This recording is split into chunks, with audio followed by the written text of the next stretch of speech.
الغالي وذكرى الأربعين. هقول لكم نبذة صغيرة عنه. جرجس عبد المسيح اسمه الشهير بيه برتي، وسط العيلة بتاعته يعني. متزوج وعنده 6 أبناء. احنا خدم في الجيش المصري في حرب الاستنزاف 67 وخدم في 73. كان بيحكي لي دايما انه في الجيش اثناء الحرب كان بيسقط جنبه شهداء من ابناء الجيش المصري. عايزه اقول لكم ان هو كان حريص ان ينقل كل الجسامين بتاعه الشهداء للكتيبه. انتوا متخيلين؟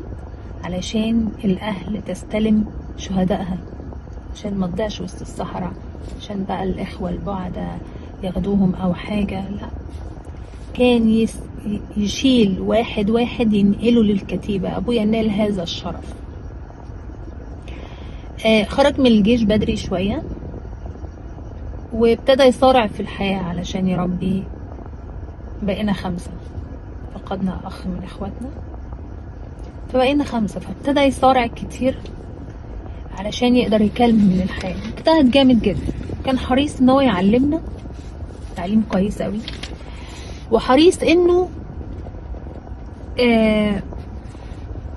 يعلمنا مبادئ حلوه قوي جدا.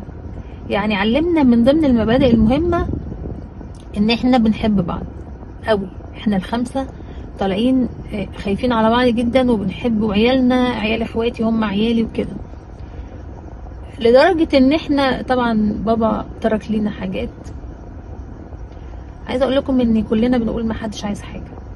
شيرين تقول ادوا نيفين اللي بره، نيفين تقول ادوا مايكل اللي هناك، مايكل يقول ادي روماني اللي في فرنسا، ايهاب يقول ادوا شيرين. فده احنا ما بنبصش لاي حاجه، عكس اي ناس تانية اول ما بتحصل عندها الظرف ده تقعد تدور على فلوس، تقعد تدور على حاجه. احنا ما دورناش على حاجه ومش عايزين ومش بندور. احنا بالعكس، احنا عايزين نجمع الحاجات دي ونكبرها ونشوف ايه اللي كان بيتمنى يعمله وهنعمله. انا مش هطول عليكم. عايزه اقول لكم ان احنا لو عندنا حنيه وطيبه بامانه ورحمه في قلوبنا وبنحس بالناس يبقى اتعلمناها منه. كان هو ده الشخص ده.